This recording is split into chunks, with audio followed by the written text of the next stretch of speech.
Hello, and welcome to Lecture 13. In our series on drugs and human behavior, we've now finished with the basic introduction to many of the issues we're going to confront, the pharmacokinetics, pharmacodynamics, basic neural anatomy, and discussions of addiction, addiction treatment, and the regulation of drugs. And now we're going to move into talking about individual drugs themselves, and we're going to start with alcohol. And in this first lecture, we're going to talk about the pharmacological properties of alcohol, and then the next lecture we'll talk more about alcoholism and alcoholism treatment. So, what we will be focusing on today are the demographics of alcohol use, talk about pharmacokinetics of alcohol with a little special note on caffeine and alcohol, for those of you who like your Red Bull and vodka, talk about pharmacodynamics, pharmacological effects, and then finally tolerance and dependence. So first off, about 14 million Americans report having problems with alcohol directly. About half of those are considered alcoholics. 10% of the drinkers in the United States drink about 50% of the alcohol. So a fairly small percentage is drinking up most of the alcohol in the United States. So the other 90% are drinking up the other 50%. Alcohol that we drink is ethanol or ethyl alcohol. Other alcohols like isopropyl, which include either methyl or wood alcohol, are toxic. And that's because these alcohols are metabolized into formic acid and formaldehyde. Formaldehyde is quite toxic, and this can lead to vomiting, blindness, coma, and even death. And in the United States during the Prohibition period, oftentimes industrial alcohols were adulterated with methyl or wood alcohol to try to keep people from drinking them. And what we ended up doing then is killing and blinding a number of our citizens and trying to keep them from drinking ethanol. So there are three major types of drinking alcohol. Beer, which tends to be around 3 to 6% alcohol, depending on the type of beer it is. Of course, it can be higher. I've seen them 7 and 8%. Particularly some microbrews can get up there in alcohol content, so up to about 9%. The first recorded brewery was in Egypt around 3700 BCE. Wine tends to be around 12% alcohol. There are, of course, lower alcohol wines available. I have a friend who makes her own low alcohol wine by simply just adding some water. It can be fortified to 20% with distilled spirits. First recorded making of wine was in Iran in around 5400 BCE, so wine's been around even longer than beer has. Distilled spirits tend to be somewhere from 40 to 60% alcohol, in that range. Normally they're given a proof rating, which is double the percentage of alcohol. So a 100 proof liquor is 50% alcohol, and that's pretty stout stuff. Of course, there are a much higher percent alcohol, so Bacardi 151 is 75% alcohol. I highly recommend not drinking that stuff. And then, of course, moonshine tends to be very, very high in alcohol content. We see the first conversion of wine into brandy, and brandy is simply distilled wine during the Middle Ages, and so that's when we start to get the emergence of brandy being drunk. Alcohol is produced by fermentation. So, if we put sugar and water in air, it can be invaded by yeasts. Of course, we usually start this with a yeast. The yeast then eats the sugar. This creates ethanol and carbon dioxide, which can bubble up and escape, or in the case of beer, you will keep that trapped in the mixture itself. What's interesting about this is yeast cannot survive in high alcohol concentration. So at about 10 to 15%, they die. So you can only produce beer or wine solely by fermentation. What we do then, if we're going to create a higher alcohol concentration beverage, is we have to distill that liquid. And probably many of you did this in science class. I know I did in junior high, where we made our own alcohol. We made ours out of root beer. And as I recall, we were one of the more successful groups in distilling our alcohol. Basically, we just poured it on the table to see how much of it burned, to see how much water was left. And so, nothing like learning how to ferment and distill alcohol in junior high school. So distillation removes the water and increases the alcohol content. The alcohol will evaporate first. So if you slowly heat the mixture and then provide a condensing coil to put your alcohol through, then alcohol will then precipitate back out. That's generally how this is done. So brandy is distilled wine, whiskey is made from grains, rum is a liquor made from molasses, which is why it's generally associated with places with sugar plantations like Cuba and the Caribbean. Schnapps is made from distilling potatoes. Most of us think that's vodka, but it's actually schnapps. Most vodka, there is potato vodka available, but most vodka we have now is made from pure alcohol, and then water and flavors are added, as is most gin. Tequila is made by fermenting the blue agave cactus, and that's a particularly interesting process. If you ever go to Mexico, I highly recommend going out to one of the tequila plantations. So in terms of measuring alcohol, a typical serving of an alcoholic beverage contains around the same amount of alcohol, depending on what kind of glass you're using, of course. So 5 ounces of wine, which is about half to or so to maybe a little bit above that, a typical wine glass would be about 5 ounces. The typical serving of distilled spirits is 1.5 ounces. That's what a standard shot is supposed to be. To give you an idea, the airplane bottles tend to be 2 ounces, so you tend to get a little bit more in those than just a single shot. And then a 12-ounce serving of most beers will include that amount of alcohol. So a pint obviously is 4 ounces more than that, so you're going to get about a 30% increase in the amount of alcohol. So this relates, of course, to blood level, which is our blood alcohol concentration. Blood alcohol concentration is the milligrams of alcohol per 100 milliliters, or which is a deciliter of whole blood. So blood alcohol content of 0.05 is 0.05 milligrams of alcohol for every 100 milliliters of blood. And we refer to that as a percentage. So 80% would be, you'd be quite dead. 0.05% is considered legally intoxicated. So that gets us then to the pharmacokinetics of alcohol, and it's very different from any of the other drugs we're going to talk about. It's absorbed rapidly from the stomach and small intestines. Alcohol is soluble in both fat and water.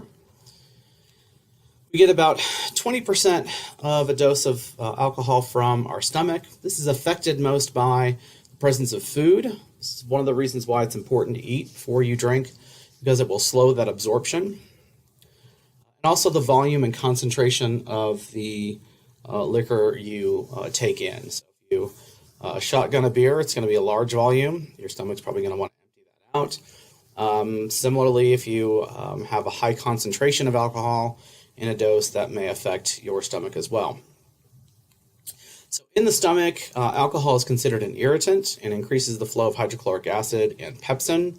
This is one of the reasons why drinking oftentimes gives people indigestion and makes them at greater risk for ulcers. The rest of alcohol is absorbed from the small intestines. Anything that affects movement to the small intestines will affect absorption. And so if we've got food in the way, it will slow down that absorption process, let it take more time. There are enzymes present in the gut tract, and so some of that will be broken down in the stomach as well. So the time from your last drink to the maximal absorption in your blood is around 30 to 90 minutes. So that's one of the important things to keep in mind, is that as you're drinking, you're 30 minutes behind where your actual drinking buzz is, at the very least, and it might be further than that. So you're going to kind of watch out for that. So alcohol is evenly distributed throughout the body. It's carried right through the blood, freely crosses the blood-brain barrier. It's freely distributed to a fetus. In fact, the fetal blood alcohol content is the same as their mother. Concentrated and exhaled air versus venous blood is about 1 to 2,300, and that's how we do those breathalyzer tests. Not sure why this is all under the same heading as distributed to the fetus. But that's how we test for blood alcohol levels is through that breathalyzer test. Blood tests are more accurate because it's possible that breath sprays or mouthwash oftentimes contain high alcohol content, and so you can oftentimes still have those in your system. So the place in which this is all metabolized is, of course, the liver. The liver has can be damaged by a long-term chronic alcohol abuse, and so we want to be careful of that. So the liver metabolizes about 95% of the alcohol we consume. About 5% is excreted unchanged from the lungs because it is a volatile liquid. Alcohol dehydrogenase is the enzyme which breaks ethanol down into acetaldehyde. Acetaldehyde is unfortunately a carcinogen, and so we have to be very mindful of how much we're drinking. The maximum amount that can be metabolized by most adults is about 1 drink per hour. So 1.5 ounces of liquor, a 12-ounce beer is about the rate at which you'll be metabolizing liquor. So if you have 12 beers in an hour, you have 12 more hours before you'll be sobered up. Acetaldehyde dehydrogenase converts the acetaldehyde to acetic acid, and that is then excreted as that acetic acid, which is essentially very similar to vinegar. It's one of the reasons why people who drink a lot have can have oftentimes a sour smell to them, is that acetic acid.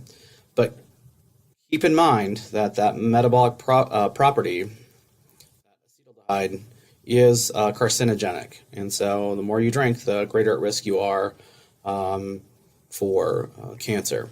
That acetic acid is then converted to carbon dioxide and water, and then it's excreted. So here we have an overview of that alcohol metabolism. Ethanol is the primary metabolic pathway by which acetaldehyde is created. A catalase in cytochrome P452E1 can also make this conversion. These only come into play during high doses of alcohol, and so if these have kicked in, then we're probably at the point where we're bordering in on some alcohol poisoning. So be mindful of that. And then that aldehyde dehydrogenase then converts that into acetate and acetic acid, which then gets converted into carbon dioxide and water. Very important note is on some individual and sex differences in alcohol metabolism. Women have a higher blood alcohol content for the same number of drinks, even if we adjust for body weight. So men tend to be bigger, but that's not the only controlling factor. Women tend to have about 50% less gastric metabolism of alcohol and leads to about a 7% increase in blood alcohol content over men. Remember, I was saying that in our gut lining we have alcohol dehydrogenase breaking down alcohol before it even gets into the system. Women have about half that amount, and so they have a significant increase in blood alcohol content. Men also tend to have a higher muscle to fat ratio, and blood's flowing to those muscles, and so that alcohol is more diluted in men because they simply have more blood volume. Women's higher fat content, which stores little alcohol, means more alcohol in blood plasma. So we're not talking about fat women, but women just simply have more body fat in breasts and thighs. And so as a result, that lack of muscle in those areas can oftentimes lead to an increase in blood alcohol content, even if they might weigh the same as another male. So basic three-step property, which we just talked about. These enzymatic activities are different across all of us. And in particular, there are some genotypes which have differential coding for some of these enzymes. So there are often individuals of Asian descent, Chinese descent, Japanese descent, who have lower levels of alcohol dehydrogenase or lacking it altogether, and as a result can get intoxicated very quickly and in fact are at great risk for alcohol poisoning. So this is all occurring in the liver. Long-term alcohol abuse is associated with reductions in liver functioning. My father was a pretty significant alcoholic and ended up needing a liver transplant. because of his extensive cirrhosis of the liver. And so you want to be mindful of that. Keep your drinking to some sort of relative safe spot. So if we look at simply different individual variations in their elimination rate of ethanol, you can see people go from 0.01% eliminated per hour up to about 0.015%. That's a 50% increase in metabolism. So that's a pretty significant amount, and so keep that in mind. If we look at the overall sort of approximate blood alcohol percentage, a man who has one drink, who weighs about 100 pounds, might have a 0.04, whereas if a woman of the same might have a 0.05. If we go down to 2 drinks at 100 pounds, we're talking about 0.08. And for women, we're talking about a 0.09. So it can be pretty dramatic for some people, particularly based on gender. So I do want to make a special note about caffeine and alcohol because this is particularly concerning. This combination right here is one I don't recommend. What happens is caffeine masks some of the effects of alcohol.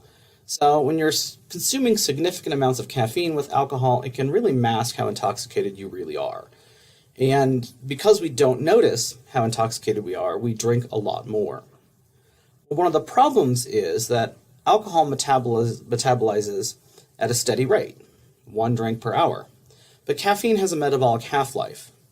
And so what happens is, as you can see in this graph on the right, that the caffeine will drop out very suddenly if we stop consuming it, and it will eventually, whereas the alcohol is still steadily being reduced. And so while they're at about hour 2 or 3 or 4, caffeine's dropped out completely and we're still quite intoxicated. And so as a result, we have to really think about that kind of consumption. So my suggestion, if this is something you really enjoy, have 1 Red Bull and vodka and then switch to something else. Or have it later. That's another way to think about that. So that gets us to the pharmacodynamics of alcohol. For a lot of years, alcohol was thought to just be a general depressant for nerve membranes and synapses. It was just sort of slowing everything down. But we now know that alcohol disrupts synaptic activity of specific neurotransmitter systems, in particular glutamate and GABA, and also has effects on various intracellular transduction processes. And so what we believe is happening with alcohol is by inducing GABA, it actually increases the release of dopamine by the induction of GABA, and that's where the rewarding properties of alcohol comes in. We also believe it's involved in glutamate receptors.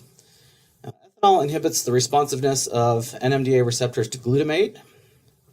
This is then exacerbated by the enhancement of the inhibitory effects of GABA. So if you see on the left, we have a acromposate, which is structurally analog to glutamate. Can be used to maintain abstinence in alcohol-dependent patients because we are still getting that glutamate transmission by adding that acromposate. So we're actually increasing the excitation of those receptor sites. Certainly, ethanol has a significant effect on GABA, and it increases chloride ion flow, which increases neural inhibition. So we talked about this in previous lectures, that GABA actually increases the amount of chloride ions in a neuron, thereby hyperpolarizing the cell and decreasing the probability of an action potential. This results in significant sedation, muscle relaxation, inhibition of cognitive and motor skills, and also anti-anxiety effects. And this is a couple important notes. First of all, let's start with the anti-anxiety effects. We know a lot of people who drink significant amounts of alcohol do so to alleviate their anxiety. These people are self-medicating. And so they are less anxious when they drink alcohol, but there are probably better ways to treat that anxiety. And this is the reason why karaoke is done at bars, because it releases that anxiety. People get up and sing in front of people where they wouldn't do that if they were sober. And so this is one of those areas in which the neural effects of alcohol really dovetail directly with its use. The other thing that's important here is inhibition of both cognitive and motor skills. And this is, of course, where we get into problems with drinking and driving, but also in decision making. So when we're talking about sexual risk taking, people under the effects of alcohol tend to take much greater sexual risks than they would otherwise. And it's really important to be mindful of that with your friends when you're out. Keep an eye on each other and just make sure people aren't making stupid mistakes. Have a plan for what's going to happen if people get too intoxicated. Get an Uber, get a Lyft, get them home, because people will do stupid things when they're on alcohol. And then, of course, the motor skills problem. I don't know how many people I know that have broken bones when they're drunk because they slip, they fall, they're unable to coordinate. And that's, of course, one of the ways in which we test for alcohol intoxication in roadside sobriety tests. So at the end of the day, this ultimately leads to augmentation of the dopaminergic projections from the ventral tegmental area to the nucleus accumbens, which is right in that reward circuit we talked about a few lectures ago. And so this is where we get the rewarding properties of alcohol and the reason why people like it so much for those people that do. Once again, we see stress rearing its head as part of this question. So ethanol and stress may interact. We think that GABA-mediated inhibition may lead to activation of opioid receptors, which then influences the rewarding associated with the activation of these dopaminergic neurons, which essentially means that when you're using ethanol to counteract stress, it's more addictive because you're activating opioid receptors as well. And this is one of the important things that this whole course seems to center around, is trying to deal with stress in a healthy and a functional way. And oftentimes, too often, the easiest thing to do is just grab a couple drinks, relax, and then move on with the day. But that can lead down a particularly difficult pathway. And so you have to be very mindful of that. That gets us into these opioid receptors I was just talking about. Alcohol-dependent people may have a genetic dysfunction in their opioid response. That is, ethanol may trigger opioid releases, that is, endorphins, triggering a dopamine response in the reward circuitry. So in this case, there is a genetic component to the response to alcohol that makes it more rewarding.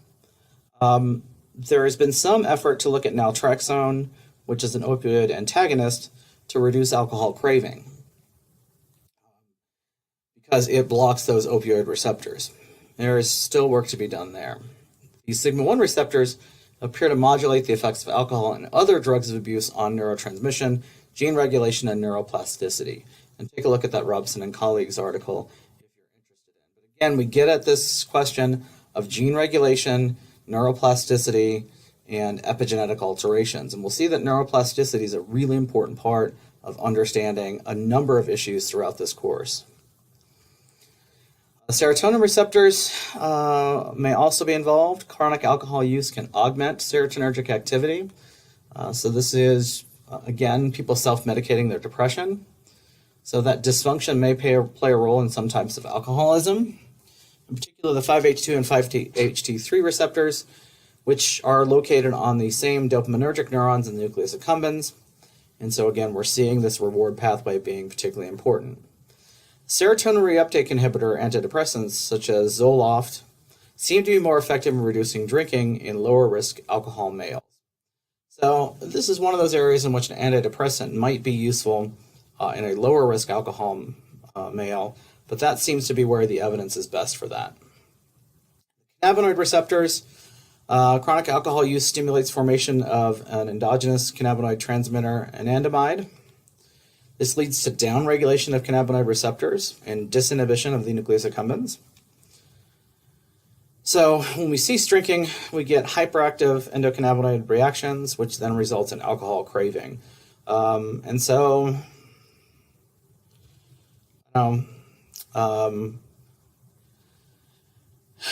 whether or not it's useful to have somebody who's trying to quit alcohol perhaps engage in some cannabis use to try to move off of one drug to the other, I don't know, it's an open question. But certainly ethanol and cannabinoid agonists activate the same reward pathway. So this is a part of the same system we get from other drug use. That gets us to the pharmacological effects. The acute pharmacological or physiological effects include respiratory stimulation at low doses and depression at high doses. And this can certainly be potentially lethal. This is generally where alcohol overdose deaths occur is because of that depressed respiration, particularly in combination with other drugs. Alcohol is an anticonvulsant. Withdrawal of alcohol can lead to tremors and seizures. And in fact, we'll talk about the deliriums tremens, the DTs. So oftentimes when people are in acute alcohol withdrawal, they'll be given a benzodiazepine to minimize that. Blood circulation is affected. The dilations of blood vessels in the skin occur, which means you're giving off more heat. This is the reason why drinking alcohol in the winter can be problematic, because it actually causes you to put off more heat. In small amounts, there seems to be a benefit to the heart. There's a lower risk of heart disease and ischemic stroke. But more than 14 drinks per week actually increases the risk of stroke. So again, it's about moderation. Certainly, I'm not going to be one to argue that alcohol use is bad for you, and certainly moderate alcohol use seems to be have some benefit. And so drinking in moderation is perfectly fine. Finally, alcohol induces sleep but suppresses REM sleep and may cause early awakening. Some of you may have, after a couple of nights of drinking, gone down to take a nap and fallen right into dreaming. That's REM rebound, and that's because you haven't been dreaming in the previous night.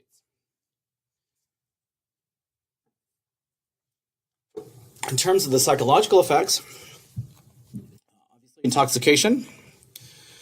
Low doses, it's really largely determined by the person, what we call set and setting. This can vary from relaxed and euphoric to withdrawn or even violent. Mental expectation becomes less important as the dosage increases. That is, you get progressively incapacitated as blood alcohol increases.